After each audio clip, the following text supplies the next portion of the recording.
Hey, Howard here at 82 Maple. And in episode 4 of the Before You Buy a Portable Sawmill series, I talked about this troublesome little water spigot and how when it gets bumped or just from vibration of the engine and the sawmill head, it's probably at least a dozen times over the past 12 or 15 months just unceremoniously let go and dumped water onto my sleeve, my glove, or otherwise while I struggled to push it back in to its receptacle.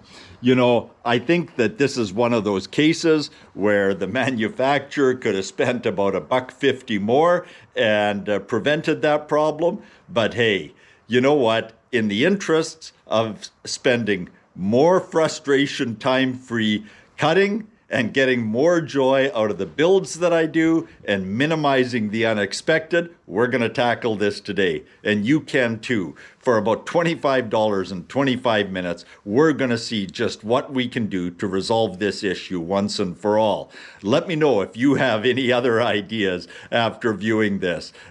Please remember to like, comment, subscribe, do whatever below. And here's the tools that we're going to use for the job. Just a few basic hand tools. I'll give you just a moment to scan over those. And I had went on to Amazon and found this little device right here. So this is what's used to winterize an RV. So there's a garden hose at that end, air chuck receptacle at that end, and hey, it even comes with a 90-degree on and off. So it doesn't get too much better than that for the princely sum of $20 plus a little bit of taxes up here in Canada. And we're going to pop that into or fix that to the outside. This is going to go on the inside. This should be fun getting it down in there, and follow along.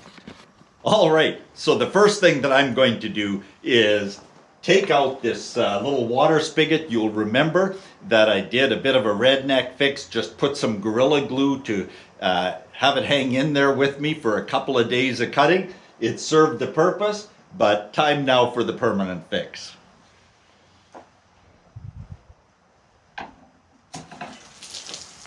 And there we go. I've had that feeling more than once. I kept out of the way of it a little more quickly than I usually do. Sweet smell of a little bit of pine sol. I run just a bit of pine sol. There's a lot of pitch in some of this Douglas fir, so there's a bit of pine sol in there. We're going to wait while that all drains out. Okay, so we've got this wrapped up properly with Teflon tape. This is going to come down from the inside, and this is going to attach from the outside. Now there's going to be a very small gap. Before I put the Teflon tape on, I kind of checked it, and it's going to be roughly the thickness, maybe even a little less. It's going to tighten down pretty good on both sides of this plastic here, as best I can tell. However, I've got some silicone steel on standby here, so we'll use that as necessary. First step is going to be to make a little larger hole in here. Let's see how that goes.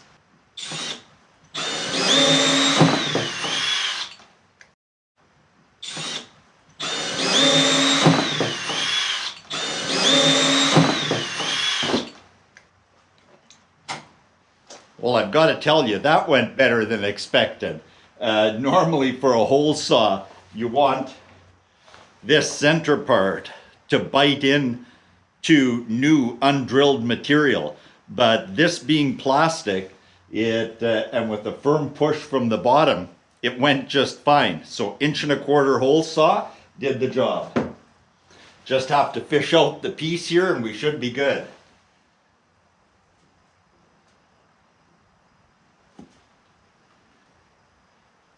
Wow, so that's what dentists do.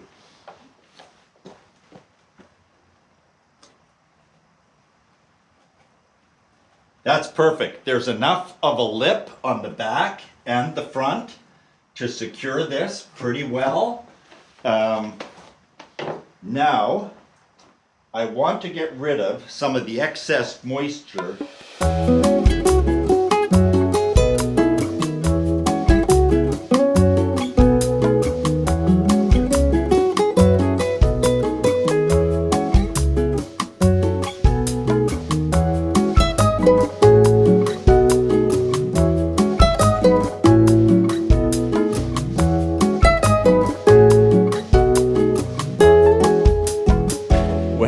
Here at 82 Maple, things don't always go as planned, and we give you the real deal, not just the highly edited. So I did this hole in here, and it worked out fairly well. I have to dry that out a little bit. But as I went to put my fitting in, I've temporarily lost track of my fitting here. Here we go.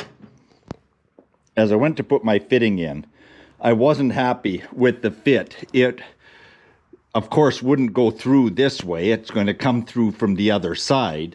But it was just going to be barely hanging on by those edges.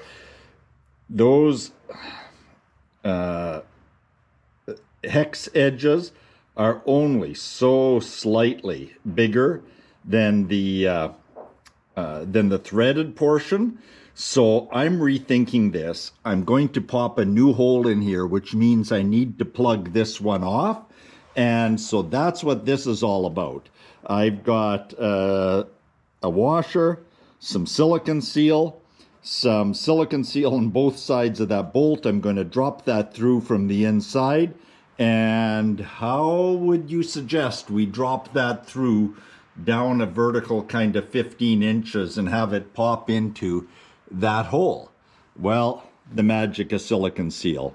I threw a bunch into the middle of that 13 millimeter socket. We'll clean that out later, but let's see if that does the job.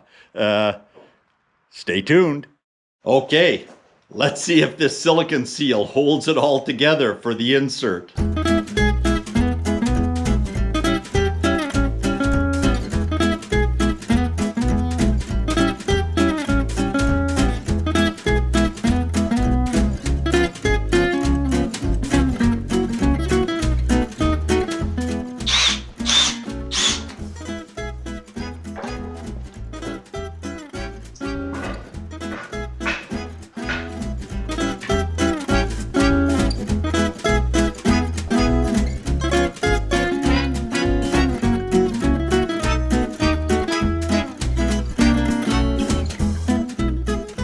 Gotta tell you, I'm a lot happier with that fit.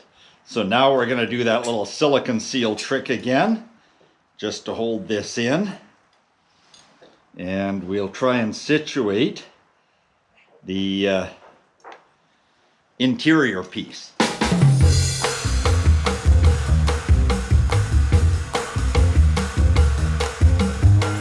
Now, just so I don't lose this entire assembly in there, this is the only locking extension I have, so it's locked on here. I've duct taped that just so I can get the reach down inside there. Let's see how it goes.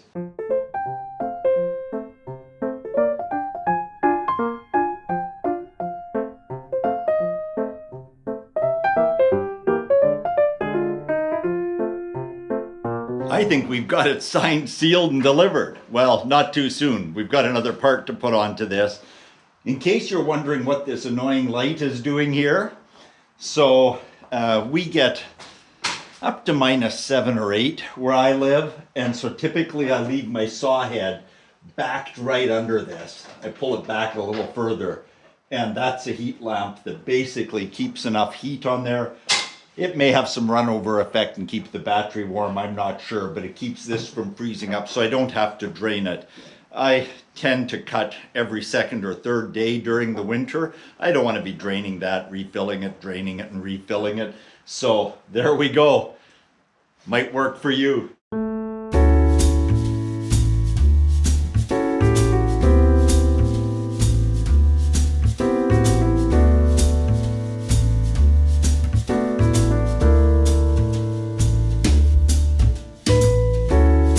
Well, as close as I can tell, there we've got it.